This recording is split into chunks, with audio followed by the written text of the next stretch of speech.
Awalnya aku ragu untuk menceritakan kisah ini, namun semakin dipendam akan semakin besar pula dosa ini terpendam. Cerita aib yang nikmat dari keluargaku sendiri, aib yang kututupi yang hanya diketahui oleh aku dan anakku. Aku menyesali perbuatan ini, tapi aku tidak membohongi diri bahwa yang kami lakukan hal yang INA. Semua sudah terlanjur, aku sangat malu terhadap diri sendiri dan terhadap statusku yang dipanggil ibu ini. Inilah awal kisah aib keluargaku. Keluarga kami bisa dibilang sangat berkecukupan, suami adalah heart di salah satu perusahaan besar. Gaji bisa dibilang cukup, sedangkan aku hanya ibu rumah tangga yang sambilan berjualan baju via online. Sedangkan anak kami Sugiono baru saja naik kelas 3 SMA negeri terbaik di kota ini. Kami hanya memiliki satu anak laki-laki, dan aku panggil saja Giselle, biasa para tetangga memanggil Tante Gi. Keseharianku memakai hijab gamis tipis, jadi tidak terlalu terlihat lekukku. Namun aku mempunyai berat badan ideal, umur 40 tahun dan tinggi 155 cm. Jika ku kutip dari perkataan suamiku, aku memiliki badan ideal, mantap dan mempesona. Aku tinggal di sebuah desa yang sangat asri di Bandung, sejuk dan kultur pedesaan masih kental. Sangat nyaman untuk tempat tinggal. Para tetangga pun guyup ramah, bergotong royong dan sopan, menambah suasana pedesaan makin kental. Suatu ketika, ada kabar mengejutkan datang dari perusahaan, mengatakan bahwa akan ada pengurangan tenaga kerja. Ini semua karena dampak virus corona. Suamiku pun masuk dalam daftar yang di PHK.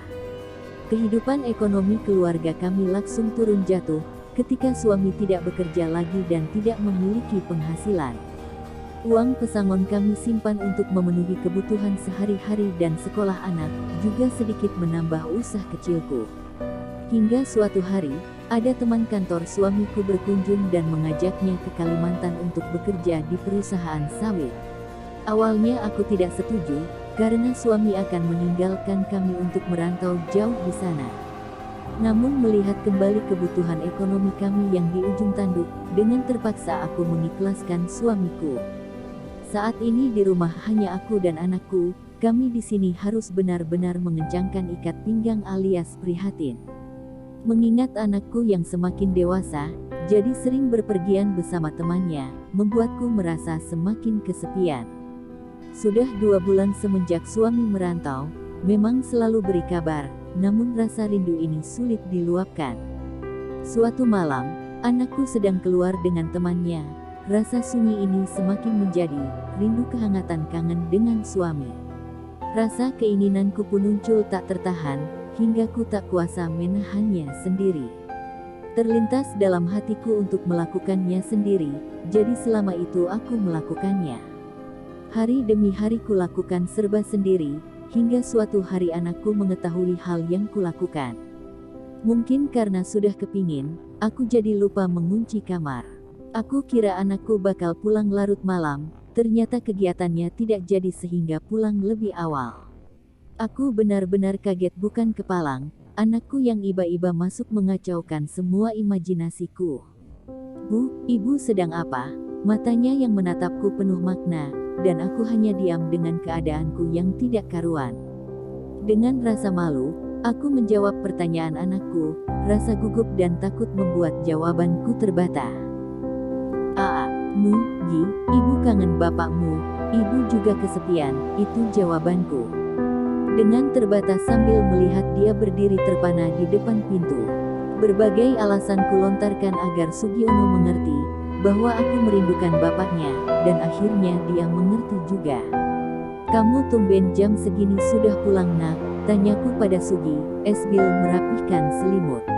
"Sugi tidak jadi pergi bu, kegiatan batal karena ada yang positif COVID, jadi Sugi pulang saja." "Tapi Sugi mau minta uang, mau beli pulsa untuk internetan bu." "Ya sudah ambil di tas ibu ya nak, ada di sebelah sana, dekat gantungan baju." Saat Sugi pergi, aku terus memikirkan hal itu, aku malu anakku melihat semuanya. Aku juga sadar, anakku sudah memasuki usia dewasa, jadi pasti mengerti akan hal ini. Aku duduk termenung di depan kaca riasku. Apakah yang kulakukan ini salah? Namun hanya ini yang bisa kulakukan untuk mengobati rasa rindu kepada suamiku. Jam sudah menunjukkan pukul 11 malam. Aku keluar kamar untuk ambil minum. Kulihat Sugiono sudah tertidur pulas. Pagi harinya aku melakukan tugas seperti biasa, membersihkan rumah, mandi dan bersantai sambil menjual baju online via HP. Jam menunjukkan jam 10 pagi. Sugiono belum juga bangun. Aku beranjak ke kamarnya untuk membangunkannya. Kulihat dia tertidur pulas. Aku kembali ke ruang tamu, merapikan jilbabku yang sedikit terbuka, sambil mengingat akan hal tadi malam. Masih sangat malu jika aku bertemu anakku nanti. Namun apa boleh buat, yang sudah terjadi ya terjadilah. Malam harinya kami makan malam bersama. Aku sedikit mengulas hal yang kemarin. Sugiono pun menjawabnya dengan santai. Tiba-tiba terlintas di benakku kegiatan yang belum pernah kupikirkan, membayangkannya pun tidak. Mungkin karena aku kangen akan suamiku, bapaknya Sugiono. Entah ada angin apa, dengan santainya aku meminta Sugi untuk membantuku. Bu, ku ketuk pintunya. Ya Bu. Sugi mau bantu ibu tidak? Bantu apa Bu? Bantu ibu untuk mengobati rasa rindu ke bapakmu. Ibu yakin mau menerima bantuanku? Iya Gi, tapi hanya malam ini saja ya. Awalnya begitu, namun lama-kelamaan aku selalu dibantu oleh Sugi. Bahkan rasa rindu ke suamiku pun hilang karena tergantikan oleh Sugiono. Sebagai seorang ibu, harusnya aku mendidik anakku, bulan malah merusaknya. Namun inilah yang terjadi. Biarkan ini menjadi rahasia antara aku dan anakku.